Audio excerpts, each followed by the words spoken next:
Listen up, all fight fans and fitness junkies. You've been listening to me talk about Jocko Fuel for a while now, and if you've been waiting, the wait is over. This August, you can score a massive 30% off on all of Jocko Fuel's top-tier supplements. That's right, 30% off. Jocko Fuel is loaded with all of the good stuff and none of the bad. We're talking no added sugar, no artificial sweeteners, and absolutely no gray area or banned substances. Just pure, clean fuel to power your performances. And guys, I really want you to try some of my favorites like Jocko Go and Jocko Hydrate. This deal is only going to be available for the month of August. So use code CHAEL30 or go to JockoFuel.com. Don't wait.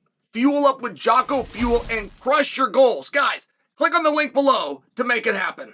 All right, Bo Nickal has made an excellent point. There was a conversation. I really appreciate that Bo did this for a couple of reasons. First off, guys come over to MMA and they're MMA guys now. They're UFC guys now, right? They come to the NCAA or USAW or UWW, but they leave all those organizations in the dust. Those were just stepping stones to get them to those three beautiful letters of UFC.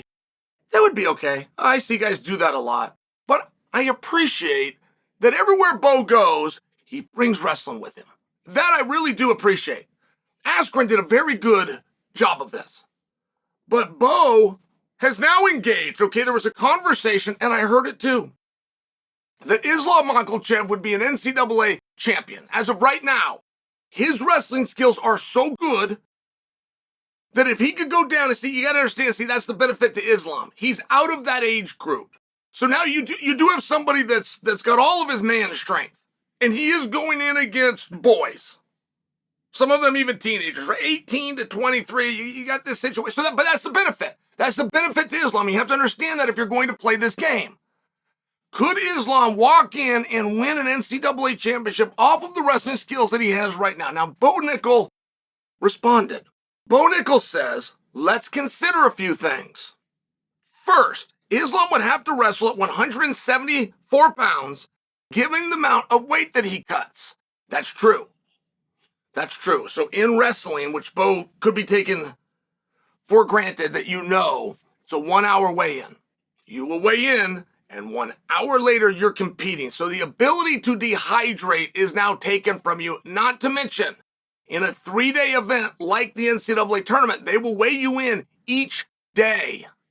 See where that changes things? Even if you had that 1 hour weigh and you could go and drink, and that first match might be a little sluggish, but you can push through it, and then you're putting on 8, 12, and 15 pounds as the day goes on. No, you got to weigh in the next day. So a person cannot compete dehydrated. Not worth a damn, and so it takes weight cutting out. So that's Bo's point, and he's right. Islam would have to be at 174 pounds. That vastly changes things, because it starts to narrow us in, right? Like the idea of, can he wrestle well enough to be an NCAA champion? It's kind of easy to throw an answer out one way or the other. But what Bo has done is he zeroed him in, accurately so, on a specific weight class. So now we actually know who we're juxtaposing skills with, right? This is going to draw Islam straight in to Carter Starocci. So let's just have the conversation. Can he beat Carter Starocci? Great. Bo Nickal then says, he comes from the mountains of Dagestan, which historically produces some of the toughest people on the planet. Islam's MMA wrestling is the highest level, which already makes him a formidable opponent. He's got tons of competition, experience, strength, endurance, and great technique, and a high IQ. He's taken down everyone in front of him with relative ease. With that said, Carter Starocci wins by pin in the first period.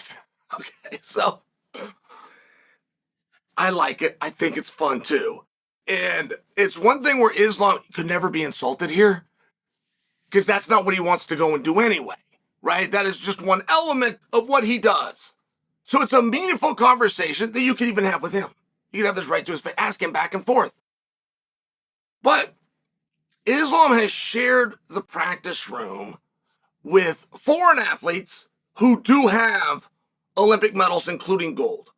I personally got to see Islam work out, and this is by video, but I got to see the workout of Islam with the Belarusian being the one that got a silver in the 21 Olympics, who beat Dake in the semifinals. It might have even been a quarterfinal round. It was quarterfinals. Beat Dake. I've seen them work out. I've seen them work on glitch work. I've seen where Islam looks very good. Collegiate wrestling is a sport in and of itself. As a matter of fact, until the boys from Team Khabib came along, wrestling did not have as much success in MMA as you think. Like those stories and those books were largely rewritten because people don't know enough about wrestling. If you go and get a takedown for MMA terms, that's wrestling. And why didn't? Like when Dan Severn, who was a very good collegiate wrestler, in fact, second, he was the second best guy in collegiate college American wrestling. When he came in and showed us all how effective that could be, Mark Coleman and Randy Couture behind that, and Don Fry to a degree. But when they did that, Mark Kerr, when they did that, your mind would instantly think, well, okay, but what about all the guys that beat them? What about the Olympic champions or the world champions or even the Olympic bronze or the world bronze? I guess when those guys finally find out about the UFC, excuse me, they're going to come in and they're going to take over, but it's not what you saw. Blasphemy. Blasphemy to insult the wrestling of Henry Cejudo, and I would not insult it. I'll just share for you, for an Olympic champion and for a guy who was arguably the most decorated wrestler in the UFC, any weight class, he did not use wrestling near as much as non-wrestlers that were heavy in grappling. Damian Maia attempted more takedowns. Royce Gracie attempted more takedowns. George St. Pierre got more takedowns.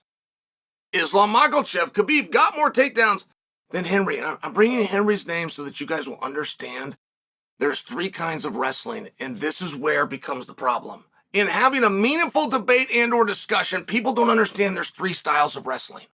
And freestyle and Greco-Roman have not done as well as American wrestling, as collegiate wrestling. See, that's the one thing Henry, by example, didn't do a lot of.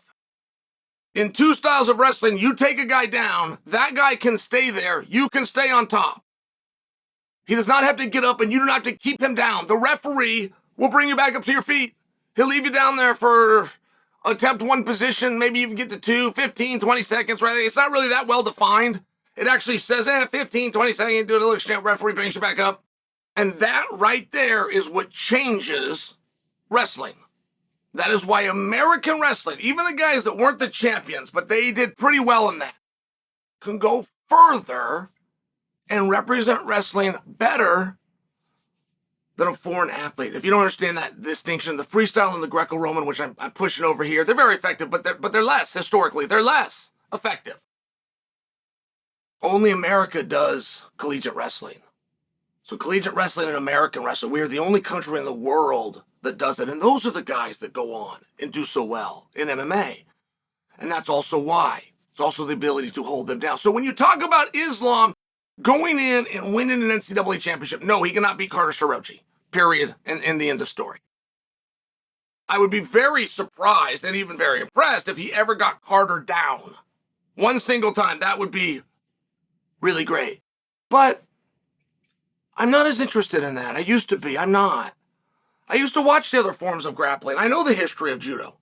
I know in 1980 we had 3 Americans that had never done judo before make the judo Olympic team. They had never done it. They were drinking at a bar the night before and saw a flyer, and the qualifier was right up the road.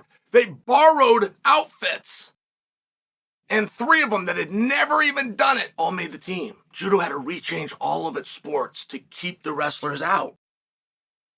I know when Abu Dhabi came around, Mark Kerr, who not only didn't have a black belt, didn't even pursue one, not only won the tournament, he walked through it. He was never in danger. I know Abu Dhabi, up until this year, took an over 10-year break of even letting top-level wrestlers in for the very fear that the Mark Kerr thing is still real. For the very fear the wrestlers are still going to come in and squash everybody. But the fact that they didn't really impressed me, and it really surprised me. And also really made me think, for the first time ever, it really did make me think, okay, maybe there's better styles of grappling than what we do. This is the one that's always translated best to MMA wrestling, but these guys that can go out and deal with the wrestlers, that can reverse position, that can get on top of them. I don't care if they've got to reverse them, took them down in the very first place. It's really impressive. It's a really impressive thing. And I would be far more interested. Like if I had the magic wand and the ability to put Islam into the NCAA Championship or even just a match with Carter Starocci, or I had the ability to put Islam in the under 80 kilogram, right? Like if I could put him in that. Oh, by the way, I think I was describing the Craig Jones bracket, not the Abu Dhabi bracket. I don't know if Abu Dhabi itself has allowed a top level wrestler in a meaningful amount of time. But that's the one I would put him in. I would much rather see Islam in that Abu Dhabi bracket. I would much rather see that level of grappling and see how it holds up with a concession that translates more to MMA than either collegiate, freestyle, or Greco-Roman wrestling.